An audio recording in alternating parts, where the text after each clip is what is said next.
योद्धा हुनुहुन्छ डाक्टर आर्जु देवबालाई आफ्ना अहिले कोभिड-19 सम्बन्धी र सामाजिक सुरक्षा सम्बन्धी कुराहरूमा राखिदिनको लागि हार्दिक अनुरोध गर्दछु।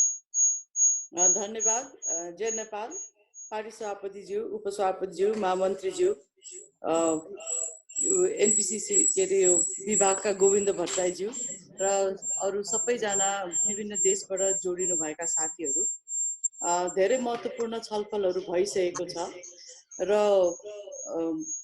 साथीहरूले भनिसकेको कुरालाई नदोहोऱ्याइकन म केही कुराहरू भन्न गइरहेको छु र खास गरेर मलाई दिएको कुरामा चाहिँ सामाजिक कुराहरूकै बारेमा मेरो विश्लेषण हुनेछ र यसमा चाहिँ मूल कुरा अहिले धेरैजना साथीले यो मानसिक स्वास्थ्यको कुराहरू पनि गर्नुभयो र म यसमा चाहिँ पुरुष महिला दुईटैलाई पर्ने कुराहरू, किन अहिले चाहिँ पुरा संसारका हामी सबै मानव जातिलाई यति धेरै स्ट्रेसफुल टाइम हाम्रो हिस्ट्रीमा आएको थिएन होला, सायद मानव सभ्यताकै हिस्ट्रीमा नआएको समय अहिले हामीले भोग गर्ने हाम्रो भाग्यमा लेखेको रहेछ। अब यो राम्रो कुरा त होइन, तर गाह्रो समयमा हामी सबैजनाले कसरी बाँच्ने, यो मानव सभ्यतालाई नै एकदमै ठुलो च्यालेन्ज आएको बेलामा कसरी अगाडि बढ्ने भन्ने कुरामा आज हाम्रो छलफल भइरहेको जस्तो मलाई लाग्छ र यसमा चाहिँ अघि न पूर्वका साथीले पनि भन्नुभयो, धेरैजनालाई डिप्रेसन हुने, आफ्नो अब अगाडिको जीवन कसरी चलाउने भन्ने कुराहरूको धेरै चिन्ता हामीलाई छ र स्वाभाविक पनि हो र यसमा चाहिँ म के भन्न चाहन्छु भने हामी सबैजना जति पनि यो फोरममा आज जुटेका छौँ, हामी सबै एक किसिमको सामाजिक नेता पनि हौँ, राजनीतिक नेता बाहेक हामी आफ्नो क्षेत्रबाट केही न केही आर्थिक अनुदान गर्न सक्ने, आर्थिक स्वावलम्बन गरेर अगाडि बढेको हामी एन्टरप्रेन्योरहरू पनि हौँ र हामीले चाहिँ कुनै कुराको पनि अहिले आशा मारिहाल्नु हुँदैन र किन अब दिनमा यतिका दिन बसेपछि हामी सबैजनालाई त्यो कसले डिस्टर्ब गर्न खोजिरहनु भएको छ, प्लिज त्यो माइक अफ गरिदिनु होला। माइक अफ नगरी म बोल्दिनँ, थ्याङ्क यू। यो यस्तो बेलामा पहिला त हामी सबैजना, तपाईहरू नेतृत्व नै बलियो हुनुपर्छ र आफूभित्र झाकेर हेर्नुहोस्, हाम्रो सभ्यता धेरै प्राचीन सभ्यता हो र मनभित्र नै भगवान हुन्छ, मनभित्र नै हामीले सबै कुरा पाउँछौँ भन्ने हाम्रो सभ्यताको मान्यता हो र त्यही अनुसार हामी सबैजना हुर्केका पनि छौँ र जुन माइन्डफुलनेसको कुरा हामी भन्छौँ, अहिले यो क्षणमा हामी जिउँ र यो क्षण जुन हाम्रो लागि एकदमै अमूल्य हो, त्यो क्षणमा हामी सबै अझ पनि सबल छौँ, स्वस्थ छौँ, केही गर्न सक्ने क्षमतामा हामी सबै छौँ र योबाट अगाडि हामीले कसरी लिडरसिप लिने भन्ने कुरामा यहाँहरू सबैजनालाई चिन्तन मनन गर्न म अनुरोध गर्न चाहन्छु। एउटा सबभन्दा जरुरी हो हाम्रो पोजिटिभ माइन्डसेट र यो डिस्टर्बेन्सको बेलामा म बोल्दिनँ, सरी। यो कसले नेभिगेटर लाएर गाडी चलाइरहनु भएको छ कि त्यसको डिस्टर्ब आछ। त्यो कार्ड कसले नेभिगेटर लाएर गाडी चलाउनु भएको छ?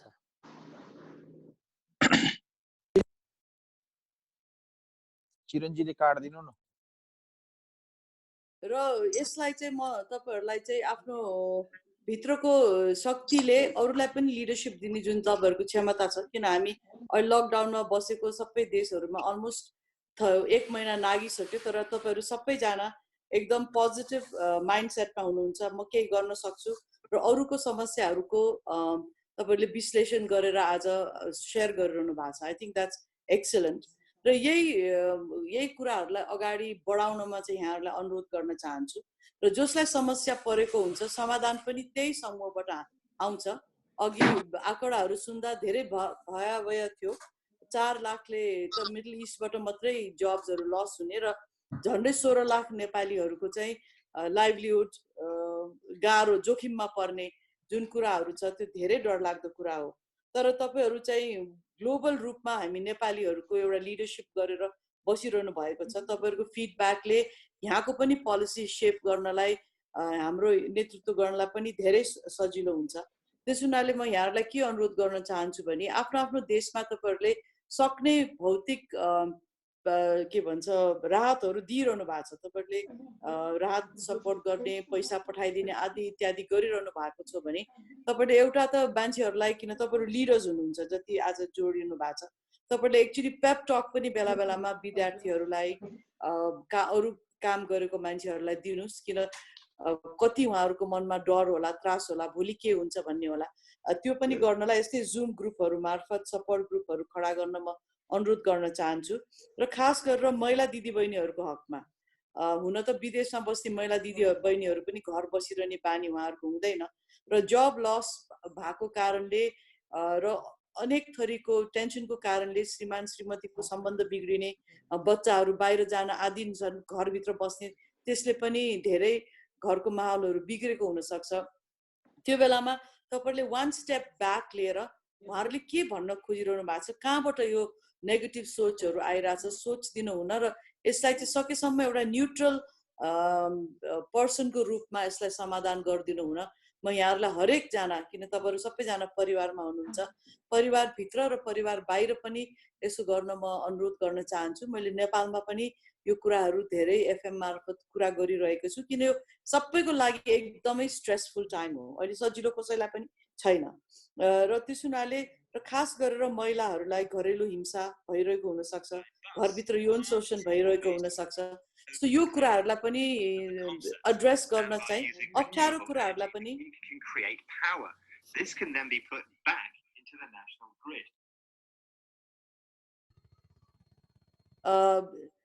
यो चाहिँ यस्तो कुराहरू अप्ठ्यारो कुराहरूलाई पनि हामीले फेस गरेर समाधान गर्न चाहिँ तपाईँहरूको लिडरसिप ग्रुपले सक्छ। र अहिले कुवेतबाट फर्किने दिदीबहिनीहरूको कुरा गर्नुभयो, यो म यहाँ महिला अभियन्ता, यो महिला अधिकार कर्मीहरूसँग पनि कुरा गर्छु र यसको कुनै डिटेल छ भने मलाई चाहिँ मेरो इमेल एड्रेसमा पठाइदिनु हुन म अनुरोध गर्न चाहन्छु।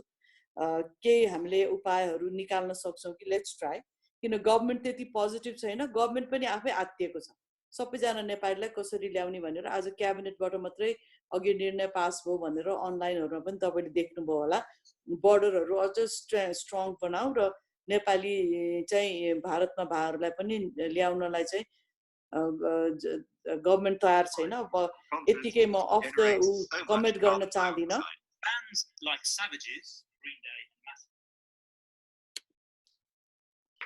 Okay, that's fine.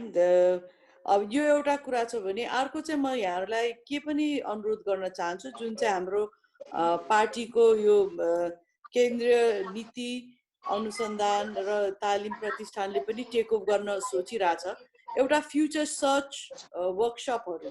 तपाईँहरू एनआरएनमा पनि हुनुहुन्छ, तपाईँहरू आफ्नो जुन देशमा बस्नु भएको छ त्यहाँ नेतृत्व गरिरहनु भएको छ, फ्युचर सर्च वर्कसपहरू गर्न चाहिँ म यहाँहरूलाई अनुरोध गर्छु। र यसमा पनि यही जुम या अरू प्लेटफर्म, किन जुममा चाहिँ धेरै मैले सुने पनि थिएँ र हुँदो पनि रहेछ, यो त मेरो थर्ड जुम मिटिङ हो, तर यो जुम मिटिङमा चाहिँ धेरै डिस्टर्बेन्सहरू आइरहेको छ, because I guess it's very international and very open. तर अलि राम्रो सिक्योर यस्तै अनलाइन प्लेटफर्महरूमा चाहिँ बसेर फ्युचर सर्च, नेपाल फर्केर जानेहरूले के गर्न सक्छन्, आफ्नै देशमा बसेको जस्तो युरोपमा बस्ने धेरै नेपालीहरूले चाहिँ त्यहाँको अब रेजिडेन्सी या सिटिजनसिप पनि पाइसक्नु भएको छ। How can we go forward, हामीले एक दुसरालाई कसरी सपोर्ट गर्ने र फ्युचर सर्च हाम्रो के हो त, किन ह्युमन बिङको सभ्यतालाई त पहिला पनि खतरा आएको थियो, यो हामी लोप त भएनौँ। र अहिलेको सभ्यतालाई यत्रो ठुलो इकोनोमिक सोसल हरेक कुराको हाम्रो च्यालेन्ज आएको छ भने यो समाधान पनि कसरी हामीले निकाल्न सक्छौँ भन्ने कुराको चाहिँ छलफलहरू यस्तै प्लेटफर्महरूबाट गर्नु हुन म यहाँहरूलाई अनुरोध गर्न चाहन्छु। र अब मेरो कुरा धेरै भन्नु छैन, किन अब सबै कुरा रिपिट गर्नलाई के पनि फाइदा छैन।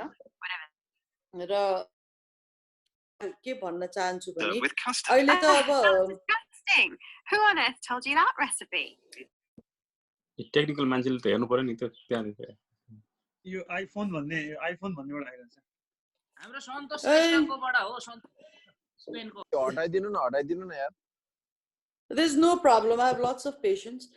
Migrants को इश्यूमा चाहिँ हामीले हेर्नु पर्ने मा छु है मेरोबाट छैन नेभर माइन्ड म खालि दुईटा कुरा मात्रै भन्न चाहन्छु एउटा चाहिँ अब लिगल माइग्रेन्ट्सहरूलाई रिप्याट्रिएट गर्ने इस्युजहरू छ भने कतिजना अब किन म जापान गइरह भएर मलाई थाहा छ more than 100 Nepalese are jailed in Japanese jails र इलिगल इमिग्रेन्ट्सहरूको इस्युजहरू छ यसमा पनि अलिकति ध्यान दिन हुन त एम्बेसीहरूले गर्नुपर्ने हो एम्बेसीले कुनै हदसम्म गरिरहेछ तर जसलाई थाहा छ कि को जेलमा छ त्यो मान्छेहरूसँग पनि सम्पर्क गरिदिनु हुन म अनुरोध गर्न चाहन्छु किन उहाँहरूको चाहिँ सबभन्दा धेरै डेस्परेट सिचुएसन हुन्छ होला र अघि एउटा प्र्याक्टिकल कुराहरू आएको थियो कि जो चाहिँ लिगली पनि बसेको छ कतिजनालाई चाहिँ how to fill in the forms त्यो थाहा नहुँदो रहेछ ट्याक्स पनि तिरिरहनु भएको छ तर उहाँहरूलाई चाहिँ जुन गभर्मेन्टले दिइरहेको ग्रान्टहरू छ सपोर्टहरू छ त्यसलाई कसरी अप्लाई गर्ने भन्ने थाहा रहन्छ यस्तो चाहिँ हाम्रो एनपीसीसीले हरेक देशमा यो सुविधा हाम्रो लयर साथीहरू धेरै हुनुहुन्छ हाम्रो नेपाली कांग्रेससँग आबद्ध धेरै स्किल्ड एन्ड एजुकेटेड मान्छेहरू हुनुहुन्छ उहाँहरूले एउटा सपोर्ट ग्रुप बनाएर जो चाहिँ यस्तो कामहरूमा गाह्रो छ किन धेरैजना अब रेस्टुरेन्टहरू चलाउनुहुन्छ they are very good with the hands but they might not be good in filling forms यस्तो फर्महरूलाई चाहिँ फिल गरेर उहाँहरूलाई सही ठाउँमा पुर्याइदिनु हुन म अनुरोध गर्न चाहन्छु फेसबुक मार्फत तपाईहरु जो एक्सपर्ट हुनुहुन्छ यसमा यसको चाहिँ सपोर्ट यहाँहरूले दिनुभयो भने धेरै राम्रो हुन्छ र जुन तपाईहरुले एउटा फ्युचर सर्च को वर्कशपहरू गर्नुहुन्छ तपाईहरुको धेरै सुझावहरू आउँछ त्यो चाहिँ हाम्रो अब आज अध्यक्षज्यू पनि यही फोरममा हुनुहुन्छ हामीले यो कोभिडलाई अगाडि बढाउनलाई हाम्रो आफ्नो पनि एउटा जुम प्लेटफर्म बनाइसकेका छौं श्रद्धेय नेता बिलवेन्द्रजीकै इनिसिएसनमा यहाँले तपाईहरुले हामीलाई दिनुभयो भने नेपाल भित्रको पोलिसीहरू के छ यसको मेन पोलिसी फ्रेमवर्क कस्तो छ र नेपाल भित्र पाउन सक्ने र लिन सक्ने सहुलियतहरू के छन् किन नेपाल हाम्रो गरिब देश चाहिँ होइन हामीसँग थुप्रै पैसा छ बट हामीलाई चलाउनै आउँदैन हरेक वर्ष 50% भन्दा कम हाम्रो बजेटको युटिलाइजेसन हुन्छ त्यसैले हामी गरिब चाहिँ अवश्य होइन यो पैसा कसरी चलाउने र म्यानेज कसरी गर्ने र करप्सनलाई कसरी रोक्न भन्नलाई मात्र हामीलाई आउँदैन र यो कुराहरूलाई चाहिँ बरु हामीले एज अ अपोजिसन हाम्रो पार्टीले चाहिँ गभर्नमेन्टलाई यो गर भनेर हामी भन्न सक्छौं किन अहिले गभर्नमेन्ट पनि निरीहै देखियो उहाँहरुसँग त्यति धेरै ब्रेन र एक्सपिरियन्स नभएको हुन सक्छ या उहाँहरु आफ्नै इन्टरनल पोलिटिक्समा धेरै अल्मिलिनु भएको छ तर यसको नेतृत्व हाम्रो पार्टीले अवश्य लिन सक्छ र यहाँहरु सबैलाई चाहिँ सुझावहरू पठाइदिनु हुन अब गोविन्दजी मार्फत हाम्रो सीपीआरटीए मा सुझावहरू आउँछ होला किन सही व्यक्ति चाहिँ उहाँ हुनुहुन्छ यो तपाईहरुको यो विभागको कोअर्डिनेटर उहाँ हो यो भन्दै मलाई पनि केही शब्द राखिदिन समय दिनुभएकोमा धेरै धन्यवाद र महिलाहरूलाई पनि हरेक फोरममा चाहिँ इन्क्लुड गर्न हुन चाहिँ हाम्रो पार्टीको विधानले पनि यहाँहरूलाई निर्देशित गर्छ भन्दै आफ्नो भनाइहरू यी टुङ्ग्याउँछु धन्यवाद जय नेपाल भारतका अध्यक्ष बालकृष्ण पाण्डेजीलाई म हार्दिक अनुरोध गर्न चाहन्छु प्रकाश दाइ आउने बेलासम्मको समयलाई हामी सदुपयोग गरौँ म प्रकाश दाइसँग यस ग्रुपमा सहभागी हुनुभएका समस्त साथीहरूलाई जय नेपाल समयलाई ध्यानमा राख्दै म धेरै सम्बोधनतर्फ लागिन जुन अहिले यो जुम मार्फत साथीहरूले जुन एउटा पहल गर्नुभएको छ सर्वप्रथम यो आयोजक व्यवस्थापन गर्ने समस्त साथीहरूलाई नेतृत्वगणले जुन समय दिनुभएको छ सबैलाई धन्यवाद दिन चाहन्छु र म विशेष गरी विश्वको सबै गतिविधिको बारेमा सबै साथीहरूलाई अवगत छँदैछ सबै साथीहरू फेसबुक मिडिया सोसियल मिडियाबाट सुनिरहेका छौँ र म अलिकति छोटो समयलाई ध्यानमा राख्दै भारततर्फै जान्छु भारतमा धेरै साथीहरू अलपत्र अवस्थामा छन् तीर्थयात्रीहरू आएका विरुद्ध 90 वर्षदेखि लिएर 78 वर्षका 50-60 जना मान्छेहरू एकदम अलपत्र अवस्थामा छन् कोही विद्यार्थीहरू अलपत्र अवस्थामा छन् यात्रामा आएका साथीहरू अलपत्र अवस्थामा छन् धेरै लाखौंको संख्यामा साथीहरू अलपत्र अवस्थामा छन् र नेपाल दूतावासले कुनै पहल गरेको छैन भारतबाट हामीले नेपाली जनसम्पर्क समितिको पहलमा झन्डै पहिलो केन्द्रीय स्तरको 101 जनाको र क्षेत्रीय स्तरका गरी 500 जना भन्दा ठुलो राहत टिम गराएर हामीले सक्दो हामी सहयोग गरेका छौं र भारतबाट भारतको गृह मन्त्रालय विदेश मन्त्रालयसँग सहमति लिएर कोरोना मुक्त कोरोना नभएको व्यक्तिलाई नेपाल पठाउनलाई सबै व्यवस्थापन गर्दा गर्दै पनि यो सरकार र एम्बेसीले कुनै वास्ता गरेको छैन धेरै साथीहरू कोरोनाको बिमारी भन्दा पनि भुकमारी भन्दा पनि यो बीचमा व्यवस्थापन नगरेर धेरै साथीहरू 4-5 जना साथीहरूको डेथ भइसकेको अवस्था छ, सानो बच्चाहरूको डेथ भएको छ, वृद्धहरूको डेथ भएको छ। यी सबै कुराहरू यो लाई सरकारले कुनै सम्बोधन गर्न सकेको छैन। यहाँ धेरै अत्यधिक साथीहरू पीडा र दुःखदायक अवस्थामा हुनुहुन्छ र साथीहरू यस धन्यवाद गंगाजी।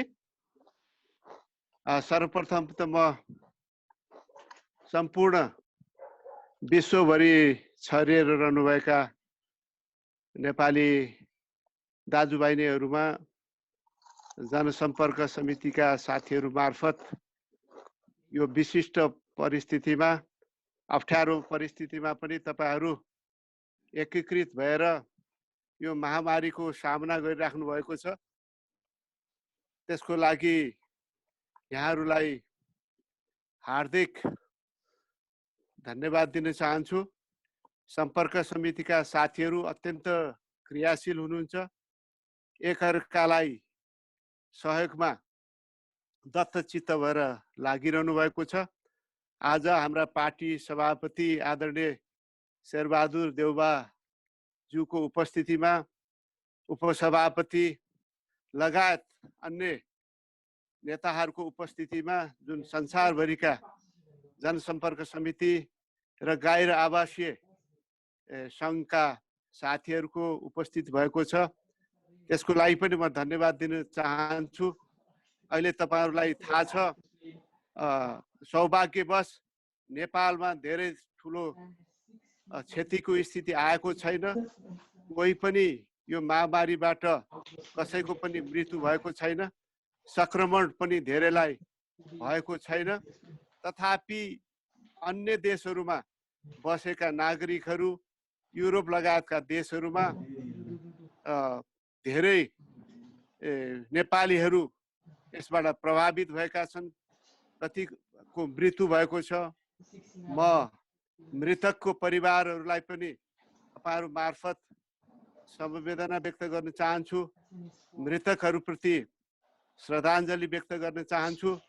र जो यो महामारीबाट, लकडाउनबाट आर्थिक सामाजिक समस्याहरू भोगिरहनु भएको छ, उहाँहरूले पनि चाँडै नै यो समस्याबाट उन्मुक्ति पाउनुहुनेछ। जो अझै संक्रमित छन्, उपचारको क्रममा छन्, उहाँहरूको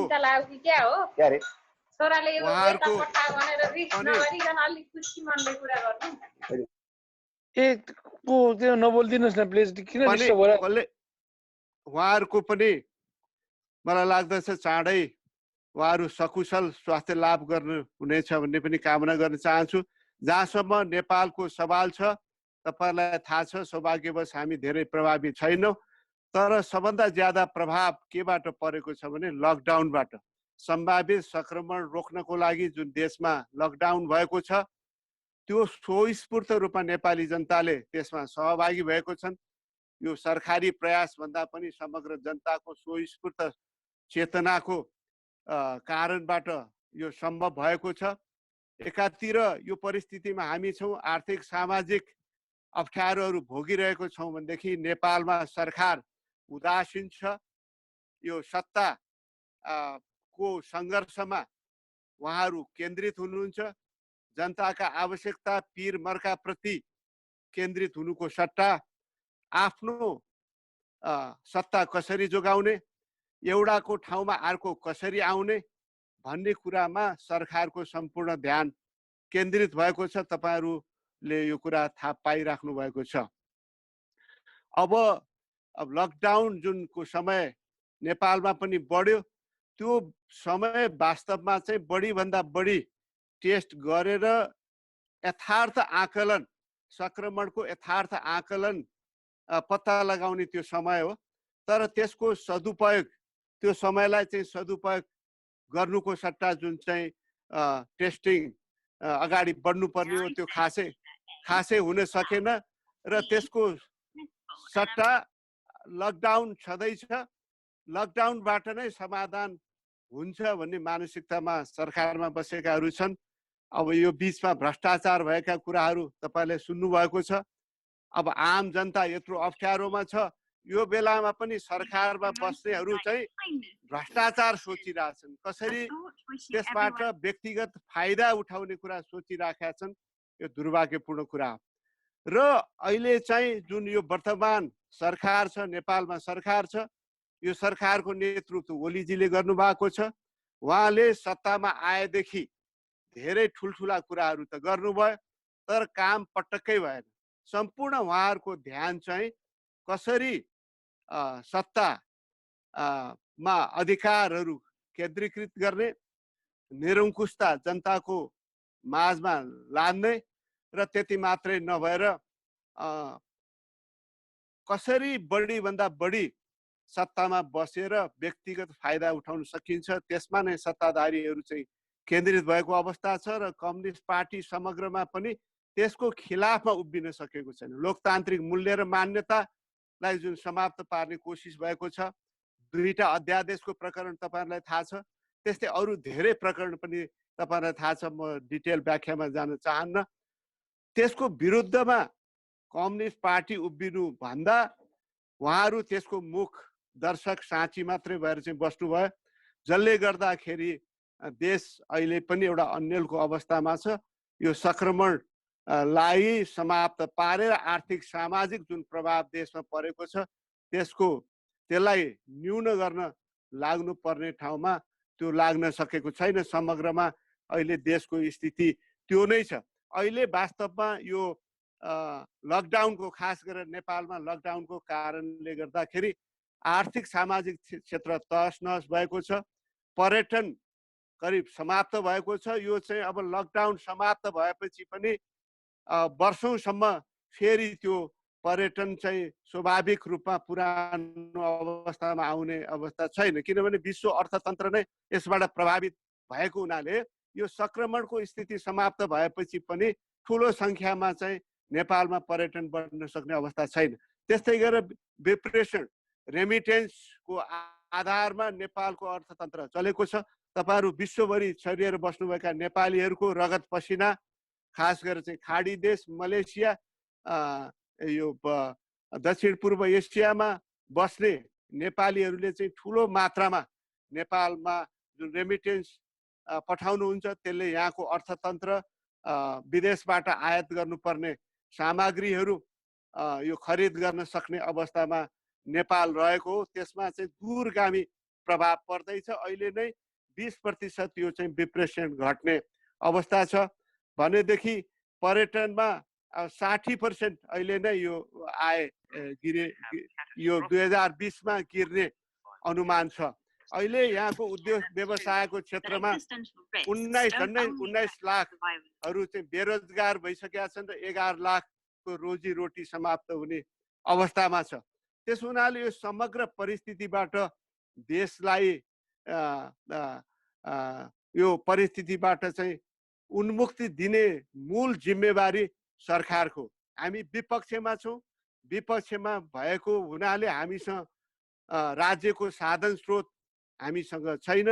त्यस्तै गरेर चाहिँ नीतिगत निर्णय तहमा, निर्णय गर्ने तहमा हामी छैनौँ। खालि हामीले सरकारलाई खबरदारी गर्ने, बदमासी भएको ठाउँमा उहाँहरूलाई चेतावनी दिने, यी कामहरू हामीले चाहिँ गरिराखेका छौँ। तर उल्टो चाहिँ सरकार चाहिँ यो अधिकारहरू चाहिँ सङ्कुचन गर्ने र अधिकार केन्द्रित गर्ने र यो चाहिँ लकडाउनको अवधिलाई पनि आफ्नो चाहिँ राजनीतिक साध्य प्राप्त गर्ने चाहिँ बाटोमा चाहिँ उहाँहरू हुनुभएको छ। तर हाम्रो पार्टीको निरन्तर खबरदारी छ। यो चाहिँ लकडाउनको अवस्थामा पनि सबभन्दा ज्यादा सत्ताधारी दलभन्दा पनि नेपाली काङ्ग्रेस नेपालमा सक्रिय भएको छ। हाम्रो पार्टी सभापतिको नेतृत्वमा देशभरिका हामीले विभिन्न समयमा मिटिङहरू गऱ्यौँ, पदाधिकारीको मिटिङ गऱ्यौँ, त्यस्तै गरेर केन्द्रीय समितिको अस्ति भर्खर मिटिङ भयो। हामीले देशभरिका साथीहरूलाई आह्वान गऱ्यौँ। स्वस्फूर्त रूपमा पनि साथीहरू चाहिँ दुःखमा परेका, अप्ठ्यारोमा परेका नेपाली दाजुभाइहरूलाई सघाउन क्रियाशील हुनुहुन्छ। तपाईँहरू आफै पनि नेपालमा पनि सघाइरहनु भएको छ, विदेशमा जो अप्ठ्यारोमा परेका साथीभाइलाई सघाउन पनि क्रियाशील हुनुहुन्छ। हामीले यसै बिचमा भन्यौँ, भारतको चाहिँ सीमामा अड्केर बसेका नेपालीहरूलाई नेपालभित्रै सुरक्षित किसिमबाट चाहिँ सरकारले ल्याउने प्रबन्ध गरोस्। सुरक्षित रूपमा क्वारेन्टाइनमा ल्याउने प्रबन्ध गरोस्, त्यो सरकारले गरेन। विदेशमा जो अप्ठ्यारोमा परेका छन् कूटनीतिक नियोगहरूलाई चाहिँ मार्फतबाट तीबाट सहयोग दिलाउन सक्ने गरौँ, त्यहाँका सरकारहरूसँग अनुरोध गरौँ। त्यति गर्दाखेरि पनि साह्रै अप्ठ्यारोमा परेका नेपालीहरूलाई स्वदेशमा फिर्ता गरौँ भन्ने कुरा पनि हामीले चाहिँ अस्ति पनि माग गर्यौँ, त्योभन्दा पहिला पनि माग गर्दै आएका छौँ। तर सरकार चाहिँ सजिलो बाटो, सजिलो कुरो मात्रै गर्दैछ। लकडाउन भनिदिएको छ, आफू घरमा बस, विदेशमा बस्ने जहाँ छौँ त्यहीँ बस, हाम्रो जिम्मेवारी चाहिँ पुरा भयो। त्योभन्दा अरू जो चाहिँ गाह्रो कुरा छ, मेहनत गर्नुपर्ने कुरा छ, विवेक पुर्याउनु पर्ने कुरा छ, त्यसमा सरकारको ध्यान गएको छैन। अहिले भन्ने हो भने समग्रमा नेपालको अवस्था, नेपालको राजनीति, नेपालको सरकारको अवस्था यो छ। तर हाम्रो पार्टी यस्तो बेलामा पनि हामीले हाम्रो क्रियाशीलता जारी छ। अझ चाहिँ यो क्रियाशीलतालाई बढाउने अभियानमा हामी छौँ र भोलि लकडाउन समाप्त भएको अवस्थामा हामी अझ सक्रियताका साथ आफ्ना गतिविधिलाई अगाडि बढाउँछौँ। सरकारको चाहिँ यो लोकतन्त्र विरोधी, संविधान विरोधी क्रियाकलापको विरुद्ध पनि हामी लड्छौँ। यो लकडाउनको परिस्थितिमा पनि त्यो सीमाभित्र बसेर सामाजिक दूरी कायम गरेर हामी जे जस्ता सहयोग गर्नुपर्छ हामी गरिराखेका छौँ।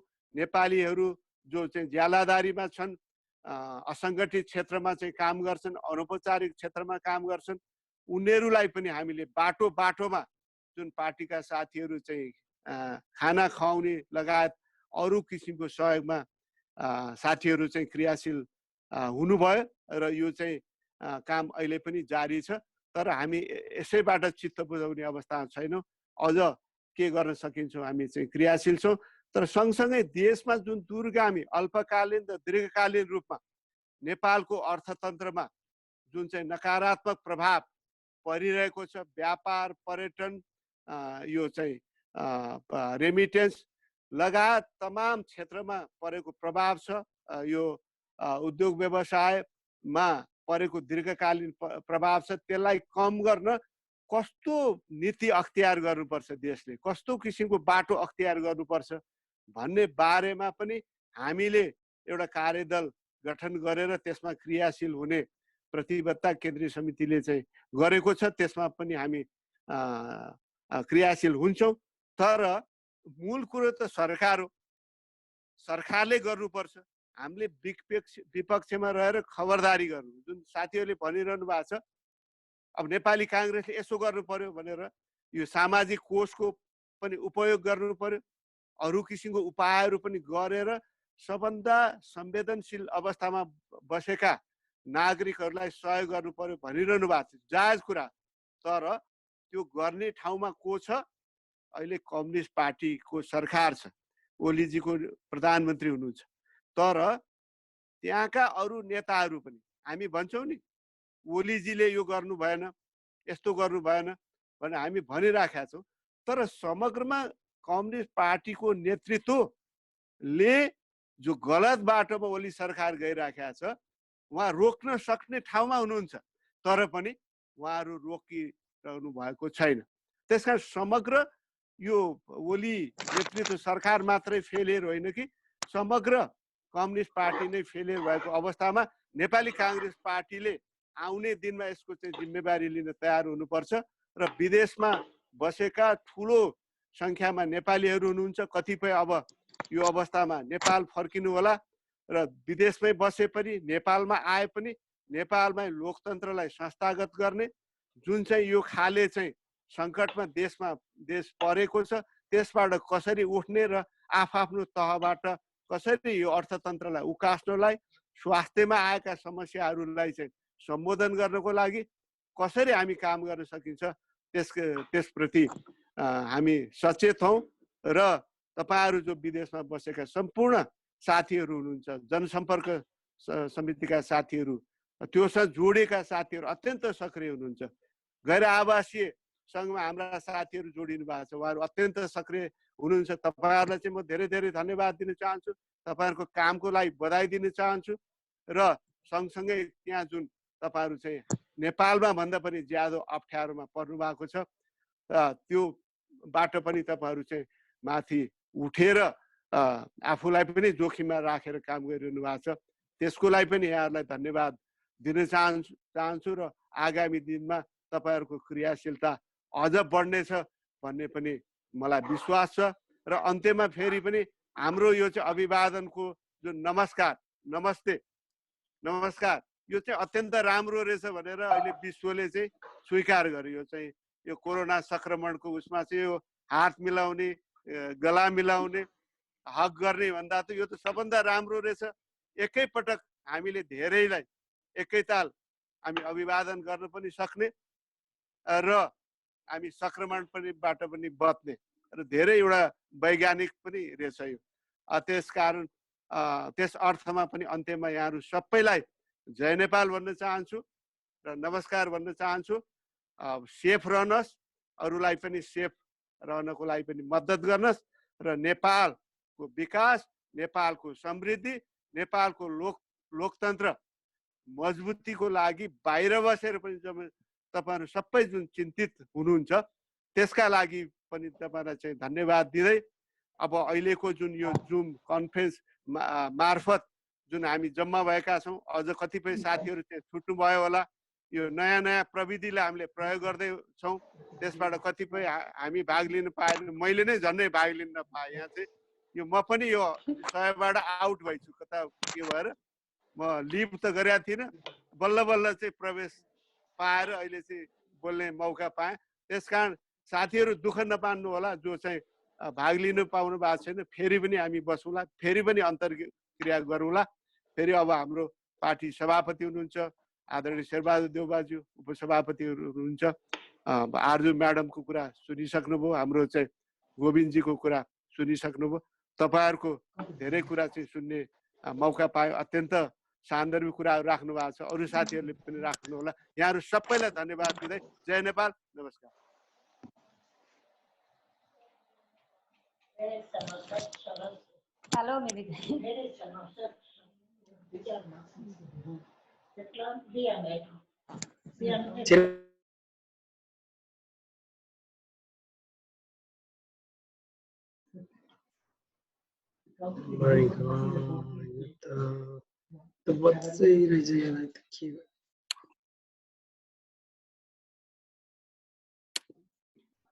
गङ्गाजी नेक्स्ट वक्त विमलन दाइ ल क्यारियर नै त्यसको लागि खै तयार गर्नु नि त्यहाँ भइसक्यो दाइ ल।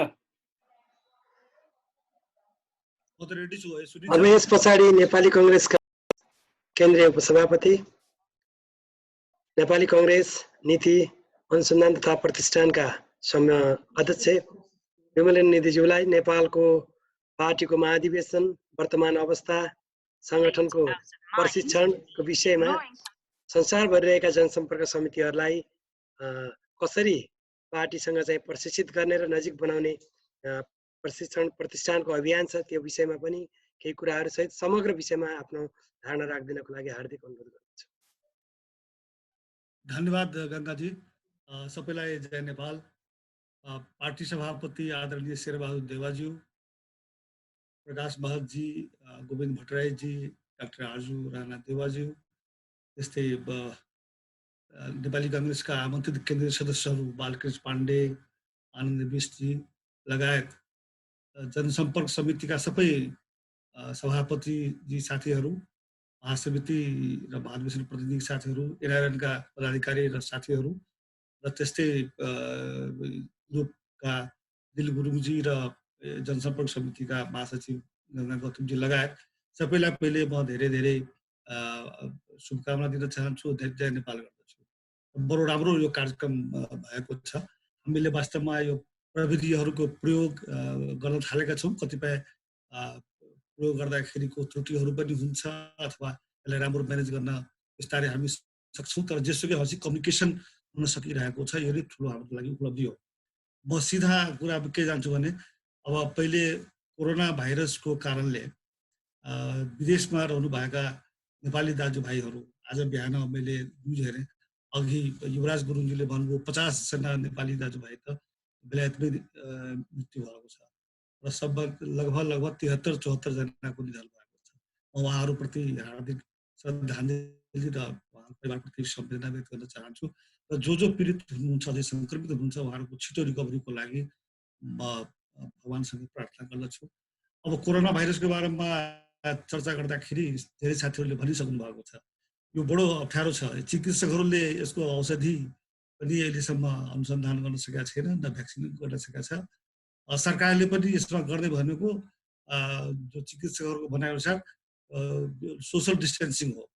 त्यसकारण सोसल डिस्टेन्सिङको लागि सरकारको तर्फबाट लागू गर्नको लागि लकडाउन नै अहिलेसम्म संसारमा सबभन्दा उपयुक्त प्राथमिक कदम देखिएको छ। त्यसकारण त्यो लकडाउनलाई हामीले रोकथाम गरेका छौँ र त्यस्तै सोसल डिस्टेन्सिङ मान्छेबाट मान्छेमा सर्ने कुरा यो सब तपाईँलाई हामीलाई थाहा छ र त्यस्तै यो पर्सनल हाइजिनिक कुरा हात साथ धुने मुख गर्ने सब नयाँ कुराहरू पुरानो कुराहरू जुन थियो त्यो नयाँ रूपमा अहिले उपकरणको रूपमा कदमको रूपमा मेजर्सको रूपमा बाहेक अरू केही छैन। त्यस कारणले मलाई त यसमा केन्द्रित गर्न चाहन्छु मान्छेको जीवन बाँच्नुपर्छ पहिले। मान्छे बच्यो आफू बच्यो अरूलाई बचायौँ समाजलाई बचायौँ टोललाई बचायौँ गाउँलाई देशलाई जनता रहे राष्ट्र रहन्छ। त्यस कारणले राजनीतिको र सरकारको पहिलो दायित्व हो जनताको जीवन रक्षा गर्नु। यो नर्मल पिरियडको हेल्थ पोलिसीको विषय मात्रै होइन, यो मोर देन द्याट। के हो भनेदेखि सामान्य अवस्थामा हेल्थ पोलिसी त सबै सरकारले सबै समाजले सबै गैर सरकारी सरकारी क्षेत्रले गरिरहेको हुन्छ। यो के छ भने जीवन मरणको दोसाँधमा रहेको त्यसमा पनि त्यसको औषधि पत्ता नलागेको अवस्थामा कसरी जिउने कसरी बाँच्ने कसरी रक्षा हुने हो त्यो उपायको खोजीमा हामी सबै अहिलेसम्म लागिरहेका छौँ र त्यसैबाट संसारभरिमा 2-2.5 लाख मान्छेको निधन भइसक्यो र कति सङ्क्रमित पनि छ अहिलेसम्म बाँचिरहेका छौँ। अब म यति कुरालाई भन्दै यसलाई यो पद्धतिलाई हामीले आफैले अग्रसरता लिएर पनि चिकित्सकहरूले जे गरिरहनु भएको छ त्यो ठुलो काम गरिरहनु भएको छ। त्यही पनि उहाँहरूको हात नियन्त्रणमा पनि छैन, त्यो बाहेक अरू कसैको नियन्त्रणमा छैन। सरकारले गरिरहेको छ त्यो पनि त्योभन्दा बढ्ता गर्न सकिरहेको छैन। बरु कतिपय देशहरूले विकसित देशहरूले लकडाउन टाइममा नगरेकोले आलोचना खेपिरहेको छ। चाइनाबाट सुरु भएको अमेरिकामा गएको इटलीमा गएको स्पेनमा गएको यी सबै समाचारहरू हामी देखिरहेका छौँ। त्यसमा आफ्नो सतर्कता र आफ्नो सावधानी निजी सतर्कता र निजी सावधानी सबभन्दा महत्त्वपूर्ण कुरा हो। साथीहरूसँग म आग्रह गर्न चाहन्छु हाम्रो सबै नेपाली दाजुभाइहरू जति विदेशमा हुनुहुन्छ जनसम्पर्क समितिका साथीहरू गैर आवासीय साथीहरू लिगल इलिगल बस्नुभएका साथीहरू सबै पहिले आफ्नो जीवन रक्षा गर्ने कुरामा निरन्तर रूपमा केन्द्रित रहनु है मेरो हात जोडेर यो प्रार्थना छ।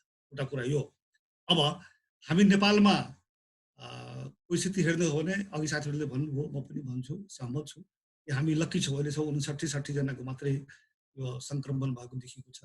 निधनको समाचार कतै आएको छैन, यो भगवानको कृपा हो भनौँ। तर लकडाउनले र सोसल डिस्टेन्सिङलाई हामीले फलो गरेको हुनाले नेपाली काङ्ग्रेसले त सरकारले लकडाउनको लागि निर्णय गर्नुभन्दा पहिलेदेखि नै पार्लियामेन्टमा र बाहिर हामीहरूले आवाज उठाइरहेका थियौँ छिटोभन्दा छिटो लकडाउन गरौँ भनेर। जे होस् लकडाउन गरेर यो एउटा परिणाम हामीले प्राप्त गरेका छौँ, नियन्त्रण गर्न सकेका छौँ। तर अझै पनि अस्ति भर्खरै नेपाली काङ्ग्रेस केन्द्रीय कार्यालयमा हामीले पूर्व स्वास्थ्य मन्त्रीहरू र चिकित्सा विशेषज्ञहरूसँग 10-12 जना विशेषज्ञहरूसँग छलफल गरेका थियौँ। उहाँहरूले के भन्नुभएको त नेपालका डाक्टरहरूले दुईवटा कुराहरू। अहिले त नेपालमा भाग्यवश हामी कम सङ्ख्यामा देखिरहेका छौँ, तर यो ठेगान छैन, यसमा ढुक्क भएर बस्ने काम छैन, ठेगान छैन। कुनै दिन तपाईँको आउटब्रस्ट भयो भने त्यस्तो अवस्थामा सरकार र गैर सरकारी क्षेत्रबाट कसरी यसको व्यवस्थापन गर्न सक्छौँ, नियन्त्रणको लागि हामीले के तयारी गरेका छौँ, यो विषय सम्बन्धी ध्यान दिनुपर्ने विषय हो। नेपाल सरकारले अहिलेसम्म लकडाउन गर्ने बाहेक अरू केही पनि गरेको छैन। लकडाउन गरिदिएछ, प्रचार गरिदिएछ, सचेतनाको काम गरेछ। उसको सचेतना भन्दा त नेपाली काङ्ग्रेसले सबभन्दा बढी सचेतनाको काम गरिदिएको छ। त्यस कारणले यो अवस्थामा हामी यहाँ बसिरहेका छौँ। यो अवस्थालाई ध्यानमा राख्दै अब एकातिर यो लकडाउनले गर्दा लकडाउन त भयो, तर लकडाउनको कारणमा के हो भनेदेखि गरिब मजदुरहरू बेरोजगार भए। नेपालभित्रैबाट काठमाडौँबाट न काठमाडौँमा तपाईँको उनीहरूले खाने बस्ने सेल्टरको व्यवस्था हो, न काठमाडौँबाट घर फर्काउने व्यवस्था भयो र रातभरि तपाईँको पैदल हिँडेर 5 दिन 7 दिन काठमाडौँबाट सुदूरपश्चिम जाने काठमाडौँबाट मधेस जाने 5 दिन 7 दिन हिँडेर जाने तपाईँको टाउकोमा बोकेर भारी बोकेर हिँडिरहेको दृश्यहरू दारुण दृश्यहरू हामीले हेर्यौँ। सरकारले यो काम पनि गरेन, राहत दिने काम पनि गरेन। सरकारसँग पैसा थियो, बजेट थियो, त्यसलाई तपाईँको यतातिर डाइभर्ट गरेर अरू विकासको कामहरू छोडेर पहिले यतातिर डाइभर्ट गरेर गर्नु पर्दथ्यो। नेपाली काङ्ग्रेसले माग गरेको थियो, त्यो गर्न सकिरहेको छैन। त्यस कारणले हामीले के निष्कर्ष निकालेका छौँ, नेपाली काङ्ग्रेसले लामो छलफल भएपछि सिरिज अफ कन्सल्टेन्सी कन्सल्टेसन गरेर हामीले के निष्कर्ष पुग्यो र नेपाली काङ्ग्रेस केन्द्रीय कार्यसमितिले के पनि निर्णय गर्यो भनेदेखि यो कोरोना भाइरसको नियन्त्रण गर्ने काममा सरकार पूर्ण रूपमा असफल भएको छ। सरकार निकम्मा छ। सरकारको कारणले यो तपाईँको मान्छे नमरेको अथवा कम देखिएको सरकारको कारणले होइन।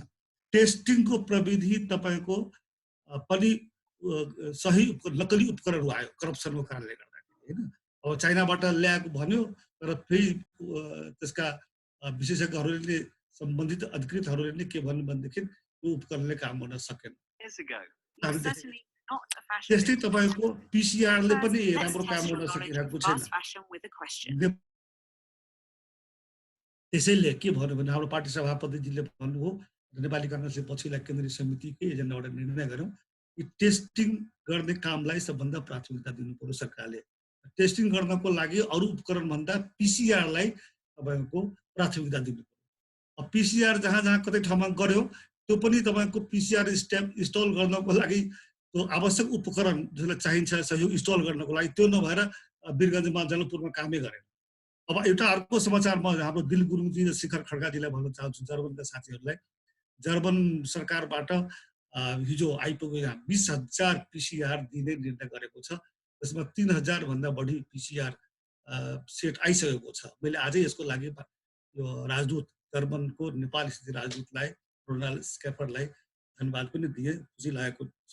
अब पिसिआर यदि आयो भने पिसिआर तपाईँको हामी नेपाली काङ्ग्रेसमा छलफल हुँदाखेरि 753 पालिकाहरूमै तपाईँको पिसिआर नै इन्स्टल गरेर त्यसबाट टेस्टिङ गर्ने कुरा गऱ्यो भनेदेखि मलाई लाग्छ यो बिचमा 1-1.5 महिनाको अवस्थामा जुन यो लकडाउन गऱ्यौँ त्यसको प्रिपरेसन हुन सक्थ्यो जुन सरकारले गर्न सकेन। त्यस कारणले हामीले यो माग पनि गरेका छौँ। सभापतिजीले भन्नुभएको छ कि यो पिसिआरको टेस्टिङलाई बढाऊ। अब त्यस कारणले सरकारले यो के अरे यो कोरोना भाइरस नियन्त्रणको क्षेत्रमा तपाईँको कुनै सफल काम गर्न सकेको छैन। अब यो कोरोनाको त कुरै छोडिदिनुहोस्, कोरोना भाइरसमा महामारी भइरहेको बेलामा ज्यान जोगाउने कुरालाई प्राथमिकता दिनुपर्ने कुरामा सरकारले तपाईँको आफ्नो सत्ताको राजनीति यो दलभित्र यति बहुमत भएर पनि सन्तुष्टि भएन प्रधानमन्त्रीले। उहाँले दल विभाजन अध्यादेश ल्याउनुभयो, उहाँले संवैधानिक परिषद सम्बन्धी अध्यादेश ल्याउनुभयो। संवैधानिक परिषदको अध्यादेश भन्नुको अत्यन्त एकतन्त्री अधिनायकवादतिर उन्मुखको अध्यादेश हो, त्यो प्रवृत्तिबाट आएको थियो। त्यसलाई हामीले विरोध गर्यौँ। हामीले भयङ्कर विरोध गर्यौँ। नेपाली काङ्ग्रेसको अगुवाईमा प्रतिपक्षी दलहरूको हामीले मिटिङ गर्यौँ केन्द्रीय कार्यालयमा। त्यसबाट बाध्य भएर उहाँहरूले फिर्ता आउनु। निष्कर्ष हाम्रो राजनीतिक अवस्थामा के छ भनेदेखि अहिलेको नेपाल कम्युनिस्ट पार्टी जसको अध्यक्ष केपी ओलीजीले नेतृत्व गरिरहनु भएको सरकार छ, त्यसैले हामीले निष्कर्ष निकालेका छौँ कि राजनीतिक दृष्टिकोणले पनि र नैतिक दृष्टिकोणले पनि उहाँसँग शासन गर्ने अधिकार छैन, शासन गर्ने आधार छैन, नैतिकता गुमाइसक्नु छ। हामीले निष्कर्ष निकालेका छौँ। अब उहाँको पार्टीमा कुनै अन्तर्विरोध भइरहेको छ, हामीले विकल्प दिन सक्दैनौँ। साँच्चै भन्नुहुन्छ भने जनताले देशमा यो अहिलेको सरकारले अहिलेको सरकारको नेतृत्वले न त राजनीतिलाई सही दिशामा अगाडि बढाउन सक्यो। अब अहिले राजनीति त कुरै थिएन, अहिले जीवन रक्षाको सम्बन्धमा केन्द्रित भएर सम्पूर्ण अगुवाई गर्नु पर्थ्यो, काम कदमहरू चलाउनु पर्थ्यो। त्यसमा पनि असफल भएको बेलामा जनताले खोजिरहेको छ एउटा नयाँ नेतृत्व आओस्। अब काङ्ग्रेसले आफैले आफ्नो पार्टीबाट नेतृत्व दिन सक्ने संसदको अवस्थामा हामी छैनौँ। नेपाल कम्युनिस्ट पार्टीले नै यसको विकल्प दियो भने हामीलाई यसमा आपत्ति हुने छैन, हामी यसलाई स्वागत गर्छौँ भनेर हाम्रो राजनीतिक धारणा यही हो हाम्रो। अब अघि गङ्गाजीले भन्नुभयो नेपाली काङ्ग्रेसको महाधिवेशनको बारेमा। नेपाली काङ्ग्रेसको महाधिवेशन हामीले 2077 साल फाल्गुन 7 गते गर्ने भएर बोलाइसकेका थियौँ र त्यसैको लागि हाम्रो काम सुरु भइसकेको थियो। अब क्रियाशील सदस्यताको वितरणदेखि लिएर अनि त्यसपछि जुन त्यसको तल्लो तहबाट टोलदेखि लिएर वडादेखि लिएर माथि तपाईँको पालिकाहरूमा, त्यस्तै प्रदेश सभा निर्वाचन क्षेत्रमा, त्यस्तै तपाईँको संसदीय निर्वाचन क्षेत्रमा जनसम्पर्क समितिहरूमा यी सबैबाट जुन महाधिवेशन प्रतिनिधि आउँछन् त्यो सबैको लागि प्रक्रिया प्रारम्भ गर्ने हामीले निर्णय गरिसकेर परिपत्र पनि दिइसकेका थियौँ। र यही बिचमा कोरोना भाइरसको सङ्क्रमणले गर्दाखेरि हामीले सम्पूर्ण कामहरू रोक्नु परेको छ। र अहिले 14औं महाधिवेशन त हामीले गर्नै पर्छ, तर कोरोना भाइरसबाट जबसम्म हामी मुक्त हुँदैनौँ तबसम्म अब देशको राजनीति पनि र पार्टीको राजनीति पनि सङ्गठनात्मक संरचनाको रूपमा महाधिवेशनको सन्दर्भमा तपाईँको अहिले अवरुद्ध नै भइरहेको हुन्छ। त्यसकारणले म जनसम्पर्क समितिका सबै साथीहरूलाई म के आग्रह गर्न चाहन्छु भने 14औं महाधिवेशन त हुन्छ नै, अब आज वैशाख छ होइन, अब यहाँ नेपालमा के भनिरहेछन् भनेदेखि जेठ असारसम्म पनि जान सक्छ है पनि भन्छ। भारतको स्थिति हेर्दाखेरि त्यहाँ पनि जुनसम्म मई जुनसम्म जान सक्ने अवस्था भन्दैछन्। अब भारत र चीनको प्रभाव त हामीले पर्छ। त्यस कारणले हामी अरू एक्स्ट्रा एक्टिभिटिजहरू पोलिटिकल एक्टिभिटिजहरूलाई हामीले प्रारम्भ गर्नको लागि समय लाग्न सक्छ, तर समय लागे पनि हामी 14औं महाधिवेशन गर्छौँ नै। यसमा अब 14औं महाधिवेशनको असर सम्बन्ध तपाईँको कोरोना भाइरससँग जोडिएको छ।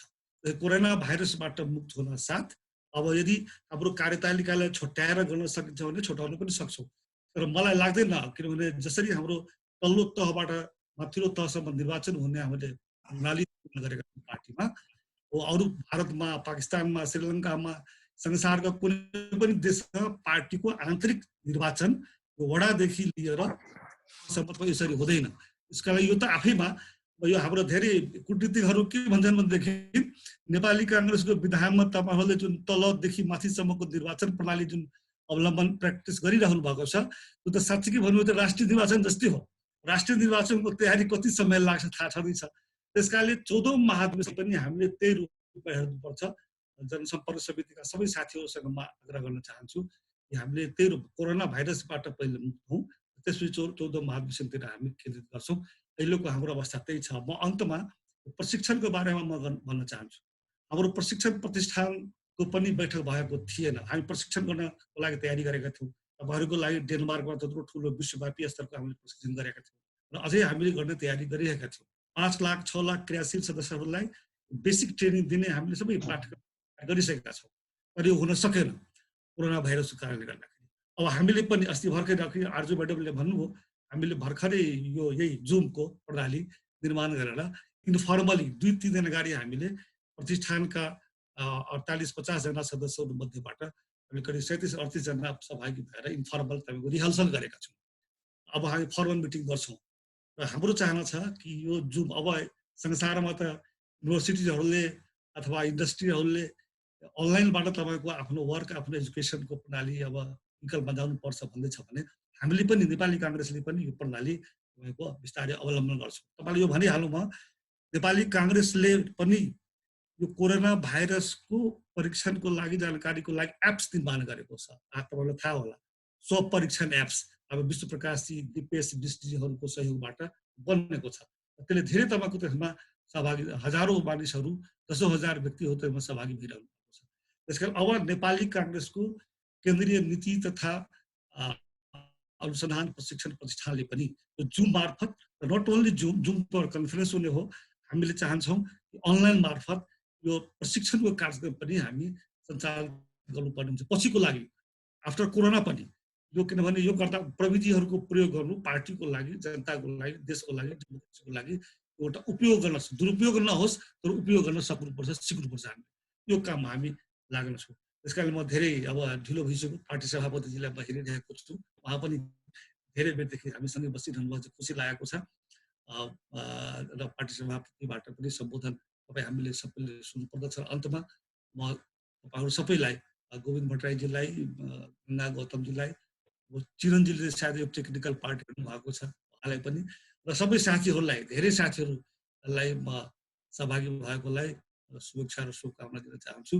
र फेरि के पनि भन्न अर्को एउटा कुरा भन्न चाहन्छु म, यो अघि विश्व पण्डितजीले भन्नुभयो 14औं महाधिवेशनमा जनसम्पर्क समितिबाट प्रतिनिधि साथीहरू वञ्चित हुने कुरा छैन है, यो शङ्का नराख्नु, सबैले भाग लिनुहुन्छ। त्यो पनि म आफ्नो पार्टीको तर्फबाट तपाईँहरूलाई आश्वस्त गर्छु। अब छलफल त भइरहेको हुन्छ, धेरै प्रब्लमहरू छन्, तपाईँहरूको बिचमा पनि छलफल तपाईँहरूबाट पनि आउँछ, सिटिजनसिप लिने नलिनेलाई दिने कि नदिने तपाईँहरूकै तर्फबाट आइरहेको हुन्छ, छुट्टै पाटो हो। तर यो नेपाली काङ्ग्रेस जनसम्पर्क समितिलाई धेरै महत्त्व दिएको छ 14औं महाधिवेशनमा पनि यहाँहरूलाई हामीले धेरै महत्त्वको साथ सहभागी गराउनेछौँ। यति कुरा सुनिदिनु भयो, सेयर साथीहरूसँग कुरा राख्ने अवसर दिनुभयो, त्यसको लागि गोविन्दजीलाई, गङ्गाजीलाई र यसमा फेसिलिटेट गर्ने सबै साथीहरूलाई म धेरै धेरै धन्यवाद दिन चाहन्छु। जय नेपाल। तर स्टे होम स्टे सेफ छ है। लकडाउनको बारेमा युरोपतिर अमेरिकातिर धेरै के अरे आलोचना पनि भइरहेको छ। यो नभएर भएको हो। अब त तपाईँहरूले आफै बुझ्नु होला बढी के छ त्यहाँको अवस्था। हामी चिन्तित हुन्छौँ हाम्रो विदेशमा बस्ने नेपाली दाजुभाइहरूको बारेमा। ध्यान दिनुहोला, सुरक्षित रहनुहोला। धन्यवाद। जय नेपाल। धन्यवाद नेपाली काङ्ग्रेसका आदरणीय नेता पार्टी सभापति विमल दाजुलाई। अब हामीहरूको कार्यक्रमको फर्मेटमा पार्टी सभापतिज्यूले बोलिसकेपछि फेरि हामी 10 जना जति जनसम्पर्क समितिका सभापतिहरूको आफ्नो एउटा अहिले उठेका दाइहरूले बोलेका विषयहरूमा मात्रै र त्यसमा सभापतिज्यूले भन्दा पनि विषयगत रूपमा उपसभापति, सहमहामन्त्री र डाक्टर आर्जु देउपाले 3 जनाले चाहिँ केही कुरा उठेका कुराहरूलाई अन्तिममा चाहिँ बिट मार्नुहुनेछ र अन्तमा विभागीय प्रमुख नेपाली काङ्ग्रेसका केन्द्रीय सदस्य गोविन्द भट्टराईद्वारा यसको समापन हुने भएको कार्यक्रम भएको हुँदा सबै साथीहरूले अरू बाँकी हामीसँग 1 घन्टा समयभित्रमा हामी सक्नेछौँ।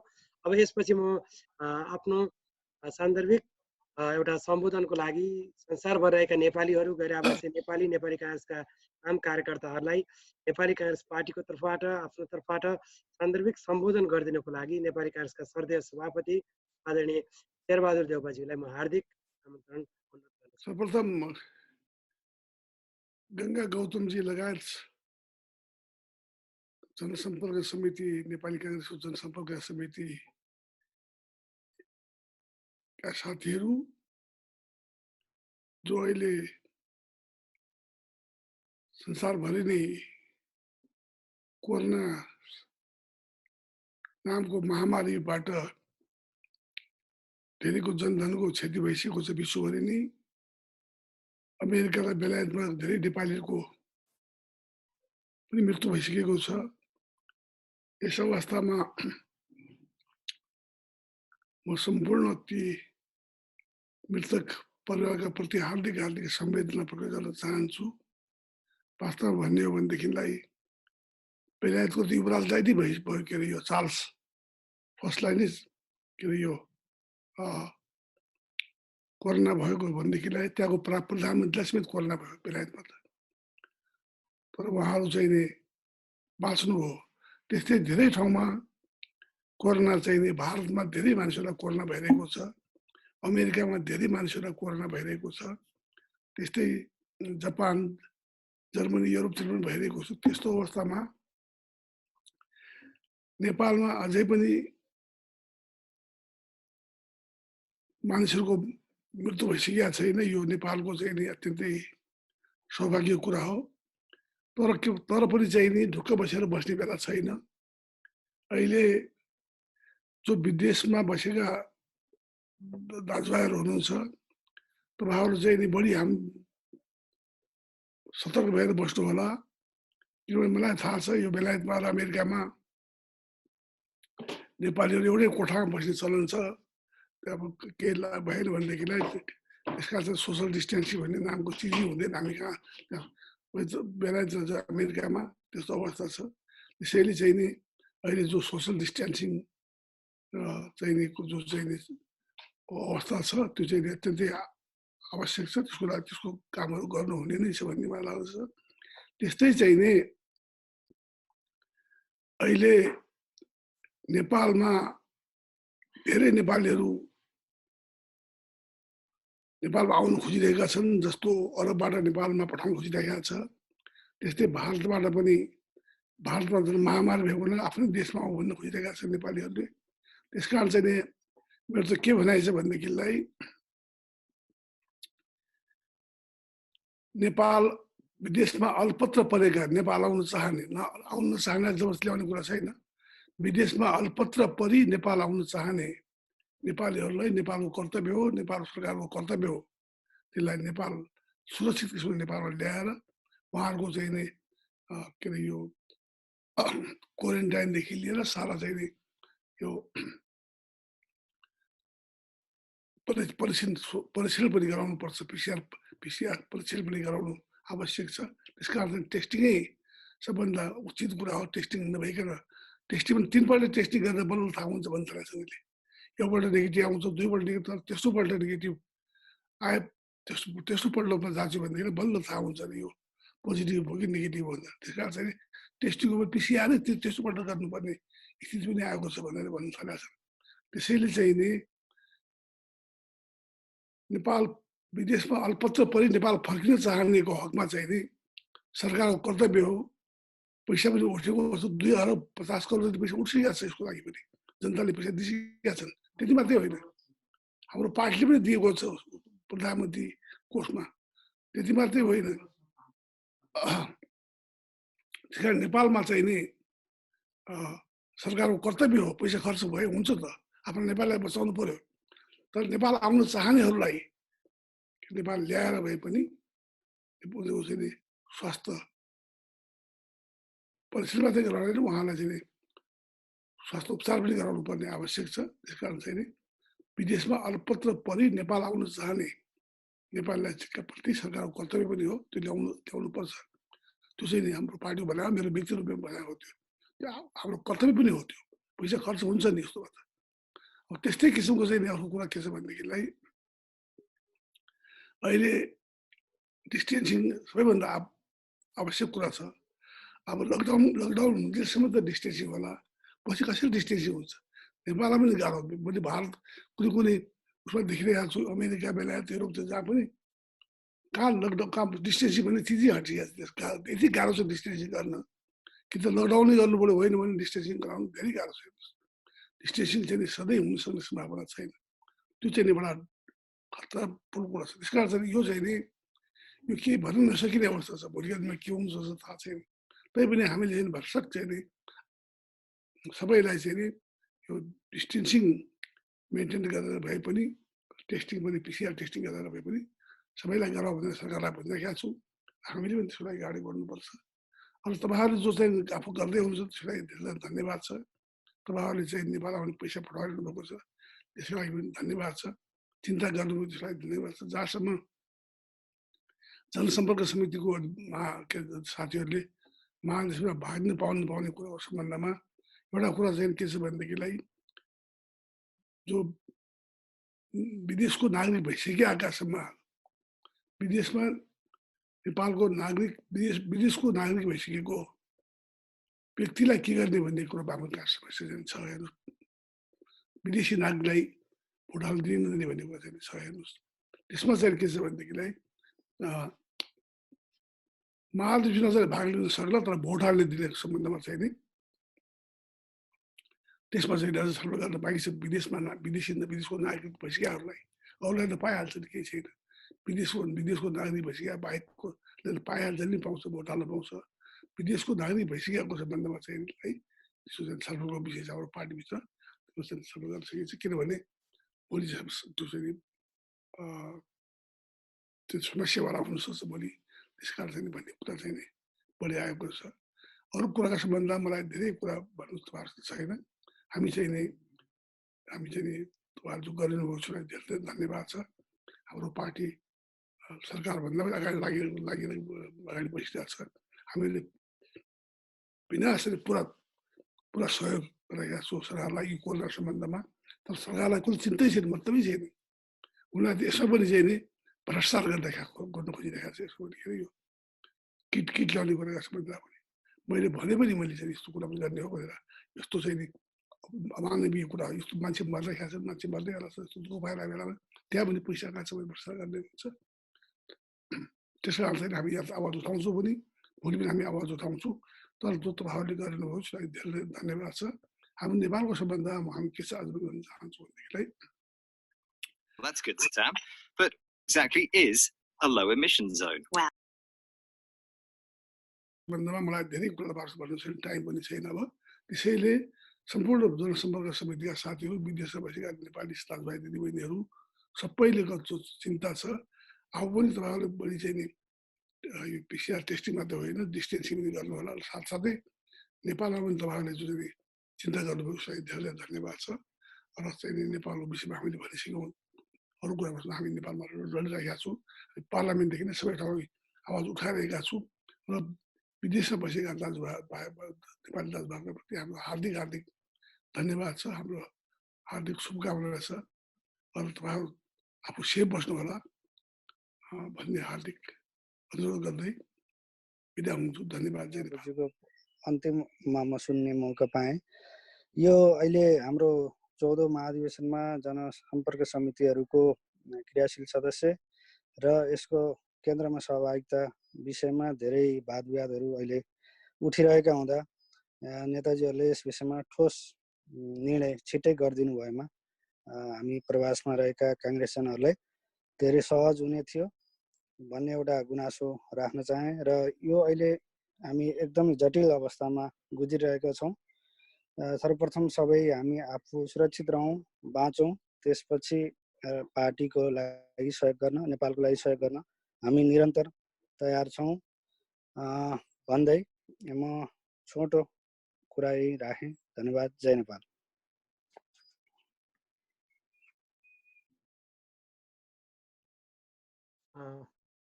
एकदमै हार्दिक धन्यवाद विनोदजीलाई। एकदमै छोटो समयमा आफ्ना कुरा राखिदिनु होला अरू साथीहरूले पनि। त्यसै गरी नेपाली जनसम्पर्क समिति कुवेत जो अहिले सबैभन्दा बढी नेपालीहरू नेपाल फर्किने अभियान छ, नेपाली जनसम्पर्क समिति त्यहाँको नेपाली दूतावास मार्फत धेरै कामहरू भएको कुरा छ। जनसम्पर्क समिति कुवेतका अध्यक्ष राजेन्द्र विरेजीलाई आफ्नो छोटो कुरा राखिदिनको लागि हार्दिक अनुरोध।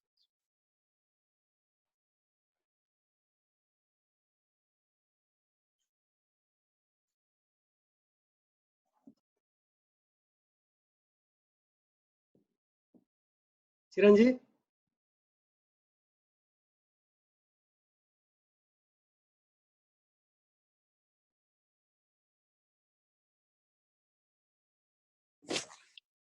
गङ्गाजी होस्टै आउट हुनुभयो, तपाईँले बोल्नुहोस्। होस्टै आउट हुनुभयो। छैन हो, आउट हुनु भइसक्यो। अहिले युवराज गुरुङजी होस्ट हुनुभयो। युवराजजी हेलो हेलो अनम्युट भयो के उहाँलाई अनम्युट गर्नु भन्नु न।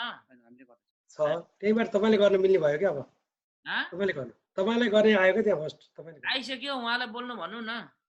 भइसक्यो, तपाईँले भने विरेजीलाई, राजेन्द्र विरेजीलाई अन गरिदिनु न। मेरो ख्यालमा विरयजीको फोन नै आफैले अनम्युट राख्नु भएको छ। उहाँलाई चाहिँ के अरे म्युट राख्नु भएको छ, उहाँलाई अनम्युट गर्न भन्नुपर्छ। उहाँ बोलिरहनु भएको छ, नसुन्ने कारण चाहिँ त्यो म्युटमै भएको कारणले हुन्छ उहाँको फोन।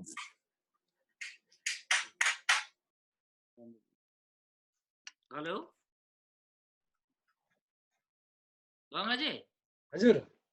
ओ राजेन्द्र के अरे भाइको उसमा रहेछ, आस्था बहिनीले ल्याउनु त। ल नेपाली जनसम्पर्क समिति कोरियाका अध्यक्ष आस्था बिन्दु मल्ललाई अघि विनोदजीले गरे जस्तै गरेर छोटो गरिदिनु होला, हार्दिक अनुरोध गर्न छ।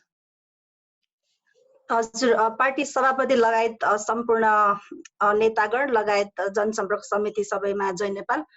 कोरियाको कन्टेक्स्ट हेर्ने भने हामीले कोरियाबाट आउने चाहनेहरूको संख्या केही छ भने धेरैजना चाहिँ कोरियाबाट नेपालबाट कोरिया फर्किने धेरैजना हुनुहुन्छ। उहाँहरूको जस्तै भिजाको कन्ट्र्याक्ट सकिने होइन, त्यसै गरी बिजनेस पनि घुम्न सक्ने स्थिति भएको भएर 260 जनाको अहिले लिस्टिङ छ।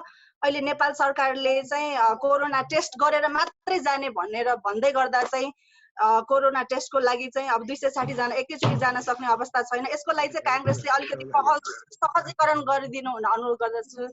Thank you. धन्यवाद।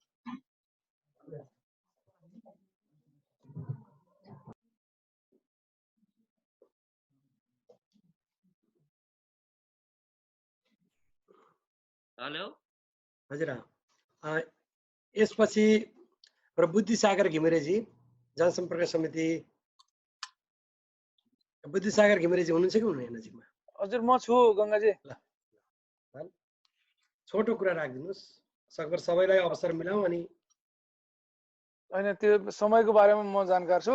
ठिक छ, आदरणीय सभापतिज्यू लगायत उपसभापतिज्यू, महामन्त्रीज्यू, महिला नेत्री आर्जु भाउजू लगायत सबैलाई र जनसम्पर्क समिति यो ग्रुपमा जति जोडिनु भएको छ उहाँहरू सबैलाई जय नेपाल। अहिले साथीहरूले धेरै कुरा भन्नुभयो, नेताजीहरूबाट पनि धेरै कुरा आयो। अब हामी न्युजिल्यान्डमा छौँ, न्युजिल्यान्ड जनसम्पर्क समितिले नेपालीहरूको हकमा एकदमै पहल गरेर हामी चाहिँ उद्धारमा लागिरहेछौँ। समस्यामा पर्नेहरूलाई हामीले चाहिँ सम्पर्क गर्नु होला भनिरहेछौँ। यो कार्य जारी छ। अहिले यहाँ त्यति महामारी छैन, तपाईँको 1487 जना सङ्क्रमित मध्ये यहाँको रिकभरी रेट चाहिँ 83% छ र डेथ चाहिँ जम्मा 20 जना मात्रै हुनुहुन्छ। अनि नेपालीहरूको हकमा चाहिँ 3 जना सङ्क्रमित हुनुहुन्थ्यो, त्यो चाहिँ हामीले जानकारी पाए अनुसार। अनि उहाँहरू चाहिँ एकदमै सतर्कता साथ होइन पहिला हरेक देशको एउटा नभइकन कहाँ 3 जना 5 जना बनाउनु नगर्ने एकछिन। अनि चिकित्सकको सल्लाह अनुसार उहाँहरू चाहिँ होम क्वारेन्टाइनमा बसेको हुनाले एकदम आफ्नो स्वास्थ्य स्थिति सुधार भएको हुनाले सामान्य जीवनमा फर्किसक्नु भएको छ। यो चाहिँ एकदमै खुसीको कुरा हो। र न्युजिल्यान्डमा कुनै पनि नेपालीहरू समस्यामा हुनुहुन्न, एकदमै गाह्रो परेको छैन कसैलाई पनि। हामीले भने जो जनवरीभन्दा पहिला आउनुभएको थियो उहाँहरू काम गरिरहनु भएको थियो, त्यसको केसमा त उहाँहरूको समस्या छैन, गभर्मेन्टले सब्सिडी दिइरहेछ, पे गरिरहेछ। जो जनवरी फेब्रुअरी मार्चमा आउनुभयो उहाँहरूको विद्यार्थीहरूको लागि मात्रै समस्या हो। त्योमा पनि हामी जनसम्पर्क समिति, एनआरएनए अनि ओएनएफ और अन्य सङ्घ संस्थाहरू मिलेर हामीले समस्यामा परेका नेपाली साथीभाइहरूलाई हामीले चाहिँ नेपाल हामी यहाँ हुने स्टुडेन्ट साथीभाइहरू प्लस नेपाल हुने अभिभावकहरूलाई पनि यही कुरा जानकारी गराउन चाहन्छु कि न्युजिल्यान्डमा हुने कुनै पनि विद्यार्थी भाइ बहिनीहरू अथवा समस्यामा हुनुहुन्न, र यदि समस्यामा हुनुहुन्छ भने हामीलाई सम्पर्क गर्नुहोस्। हामी उद्धार गर्न तयार छौँ, राहत वितरण गर्न तयार छौँ र कस्तो किसिमको सहयोग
दिइरहेको अवस्था छ।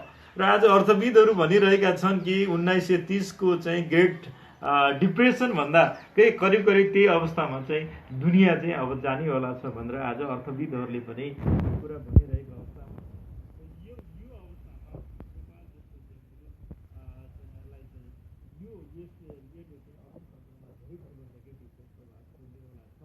र हाम्रो खास गरिकन विदेशमा रहेका मानिसहरू, विदेशमा काम गर्ने मानिसहरू, जो हाम्रो रेमिटेन्सको धेरै ठुलो चाहिँ स्रोत उहाँहरू हुनुहुन्थ्यो, उहाँहरूको चाहिँ जागिर जाने, उहाँहरूको व्यवसायहरू बन्द रहने र विद्यार्थीहरूको पढ्ने कुरामै चाहिँ समस्या उत्पन्न हुने र धेरै चाहिँ विदेशमा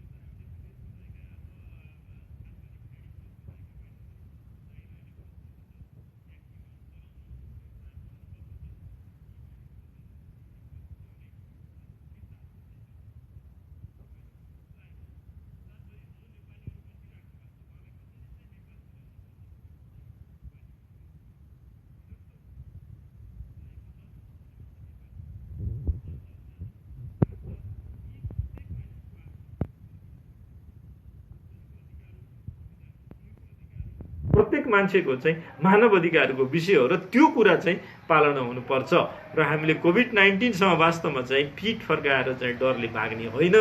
नेपाल सरकारले नेपालीले योसँग चाहिँ व्यवस्थित रूपमा चाहिँ लडेर चाहिँ हामीले योबाट चाहिँ मुक्ति पाउनुपर्छ भन्ने चाहिँ वास्तवमा चाहिँ नेपाली काङ्ग्रेसले सोच बनाइरहेको अवस्था छ। र साथीहरू अब चाहिँ यसै सिलसिलामा खास गरिकन चाहिँ अब यो कार्यक्रम केही साथीहरूले जनसम्पर्कको चाहिँ नाममा चाहिँ गर्न चाहिँ उहाँहरूले चाहिँ कोसिस गरिराख्नु भएको थियो र त्यसलाई नै नेपाली काङ्ग्रेस समन्वय विभागले चाहिँ वास्तवमा चाहिँ नेपाली काङ्ग्रेस जनसम्पर्क समन्वय विभागले नै गर्ने तय भए अनुसार चाहिँ यो कार्यक्रम चाहिँ आज चाहिँ भइरहेको छ। र साथीहरू यसमा के छ भने कि खास गरी यो कोभिड-19को विषयको कार्यक्रम भएको हुनाले हामीले अन्य राजनीतिक कुरा भन्दा पनि चाहिँ यही कुरामा चाहिँ हामीले फोकस गर्न जरुरी छ र चाहिँ सबै साथीहरूलाई चाहिँ यही विषयमा चाहिँ कुरा गर्न म अनुरोध गर्न चाहन्छु। राजनीतिक कुराहरू हामी पछि गरौँला र चाहिँ अहिले साथीहरूको चाहिँ गुनासो पनि आइरहेछ कि चाहिँ अलिकति चाहिँ जनसम्पर्क समितिलाई चाहिँ अलिकति व्यवस्थित गर्नु पर्यो, यसलाई आफ्नो चाहिँ के अरे विधानको दायरामा राख्नु पर्यो र यसलाई संस्थागत हिसाबले चलाउनु पर्यो भनेर साथीहरूले जो कुरा उठाउनु भएको छ म त्यो कुरामा पूर्ण रूपमा सहमत छु। र अबको सबै कार्यक्रमहरू जति कार्यक्रमहरू हामी चाहिँ अब विदेशमा सञ्चालन गर्छौँ त्यो जनसम्पर्क समितिको मार्फतमै चाहिँ हामीहरूले चाहिँ चलाउनु पर्छ र सबै साथीहरूले चाहिँ योभन्दा अगाडि पनि जनसम्पर्ककै अम्ब्रेलामा चाहिँ सबै चाहिँ जनसम्पर्कका विदेश स्थित जनसम्पर्क समितिका साथीहरूले चाहिँ हामीले चाहिँ कार्यक्रम चलाएका छौँ, छलफल चलाएका छौँ र चाहिँ हामीले भिडियो कन्फरेन्स पनि गरेका छौँ र भोलिका दिनमा पनि वास्तवमा चाहिँ आवश्यक परेको बेला फेरि हामी जनसम्पर्कका साथीहरू, एनआरएनका साथीहरू, महाधिवेशन प्रतिनिधिहरू, नेपाली काङ्ग्रेसका शुभचिन्तकहरू, विभिन्न पेसा र व्यवसायमा रहेका मानिसहरू उहाँहरूसँग पनि हामी निरन्तर संवादमा रहनेछौँ भन्ने कुरा राख्दै चाहिँ म चाहिँ फेरि एकचोटि सबै उपस्थित महानुभावहरूलाई प्रमुख अतिथिदेखि सबैलाई चाहिँ स्वागत गर्दै बिदा हुन चाहन्छु। धन्यवाद। जय नेपाल। कति मिनट भयो सर?